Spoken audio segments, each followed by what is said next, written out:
Бүгін Жезқазған қалалық мәслихатының кезекті 46-шы сессиясы өтті. Онда күн тәртібіне 6 негізгі мәселе шығарылды.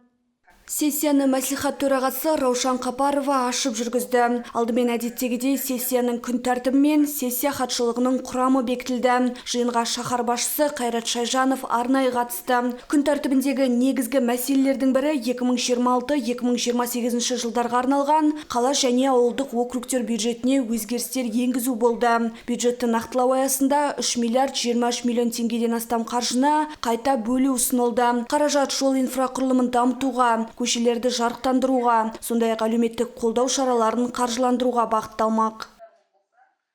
2026 жылға арналған қалалық бюджеттің шығыстарын 2 миллиард 555 миллион теңгеге және мемлекеттік сатып алудан конкурс нәтижелері бойынша үнемделген сомадан 468 миллион 200 мың теңге азайту жоспарлануда. Нәтижесінде оңтайландырылған шығындарды ескере отырып 3 миллиард 23 миллион 400 мың теңгені қайта бөлу ұсынылады. Оның ішінде әлеуметтік салаға 103 миллион 200 мың теңге, коммуналдық тұрғын үй шаруашылығы шығындарына 380 миллион 900 мың теңге, жолаушылар көлігі және автомобиль жолдары шығындарына 1 миллиард 906 миллион 100 мың теңге, даму бюджетіне 603 миллион 500 мың теңге, әкімшілік шығындарына 29 миллион 700 мың теңге бөлуді ұсынылады. Сондай-ақ сессияда тұрғын үй көмегін көрсету тәртібін жетілдіру, жер комиссиясының құрамын бекіту және қолданыстағы заңнамадағы өзгерістерге сәйкес қалалық мәслихат аппаратының жаңа ережесін бекіту мәселелері депутаттардың қарауына ұсынылды.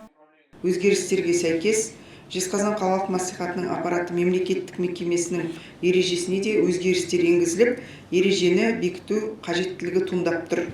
Сондықтан бүгінгі 46-шы сессияда қалалық мәслихат аппаратының ережесін бекіту сіздердің назарларыңызға ұсынып отырмыз. Құрметті депутаттар, шешімнің жобасы қолдарыңызда бар. Бірқатар ережелерге өзгерістер енді, бұл яғни Қазақстан Республикасының заңнамасына сәйкес. Сессия қорытындысында депутаттар күн тәртібіне шығарылған барлық мәселелерді қолдап, тиісті шешімдерді қабылдады. Айдана Базарбайқызы, Думан Уразов, Ұлытау телеарнасы.